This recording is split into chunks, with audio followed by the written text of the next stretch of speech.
कहते हैं कि कदीम ज़माने में एक रईस की बेटी घोड़ा सवारी के दौरान घोड़े से नीचे गिर गई और उसके कूल्हे की हड्डी अपने बंद से जुदा हो गई। लड़की के बाप ने बहुत से हकीमों से इलाज करवाने की कोशिश की कि हड्डी को वापस अपनी जगह पर बिठाएं, मगर मुसीबत ये थी कि लड़की किसी हकीम को अपना जिस्म छूने की इजाज़त नहीं देती थी। बाप ने बहुत इसरार किया कि बेटी हकीम को शरीयत ने भी महरम करार दिया है, लेकिन बेटी किसी तरह राजी नहीं हुई थी और दिन बे दिन कमज़ोर होती जा रही थी।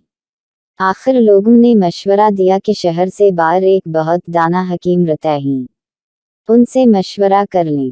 वक्फताम वो शख्स हकीम साहब के पास गए और अपना मसला बयान किया तो हकीम साहब ने कहा कि एक शर्त पर मैं आपकी बेटी का कोहला हाथ लगाए बगैर वापस बिठा सकता हूँ।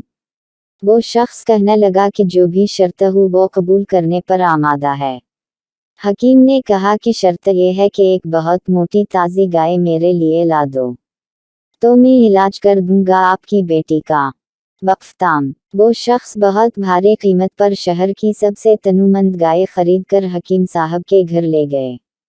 हकीम साहब ने कहा कि आप अपनी बेटी को परसों अपने साथ ले आएं, उसी दिन अल्लाह के हुक्म से उसका इलाज कर दूंगा।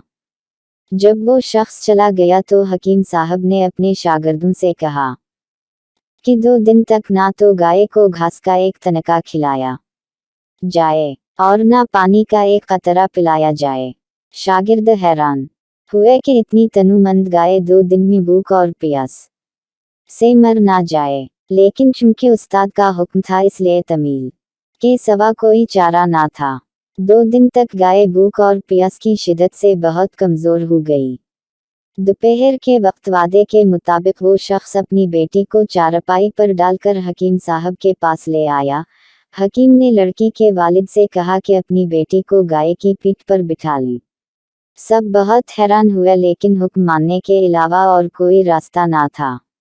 लड़की को गाय की पीठ पर बिठा दिया गया।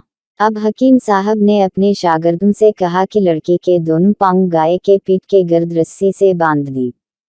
ये काम होने के बाद हकीम साहब ने शागिर्दों से कहा कि अब गाय के सामने घास और दूसरी खुराक डाल दो। गाय 2 दिन की भूखी प्यासी थी, जल्दी जल्दी खाने लगी। हकीम साहब ने उसके सामने पानी की बड़ी सी बाल्टी में बहुत सा नमक डालकर रख दिया और गाय तेजी से पानी पीने लगी। पानी में नमक की आमेजिश ने प्यास की शिद्दत और बढ़ा दी तो गाय ने एक साथ बहुत सा पानी पी लिया। वक्फताम घास और पानी ने गाय का पेट फुलाना शुरू कर दिया और लड़की की टांगों पर दबाव इतना बढ़ा कि वो चीखने लग गई। अचानक खड़ाक की आवाज़ आई और लड़की दर्द की शिद्दत से बेहोश हो गई। हकीम साहब ने लड़की को गाय से उतरवा कर उसके वालिद से कहा कि आपकी बेटी के कौले की हड्डी अपनी जगह पर वापस बैठ गई है और ये गाय आज से मेरी है। ये कोई और नहीं हकीम बो अली सीना थे, जिनका नाम बाद में चहारदांग आलम में मशहूर हो गया। मुज़ा से भरपूर कहानियाँ और किस्से जानने के लिए हमारे चैनल को सपोर्ट करें। वक्त देने का शुक्रिया।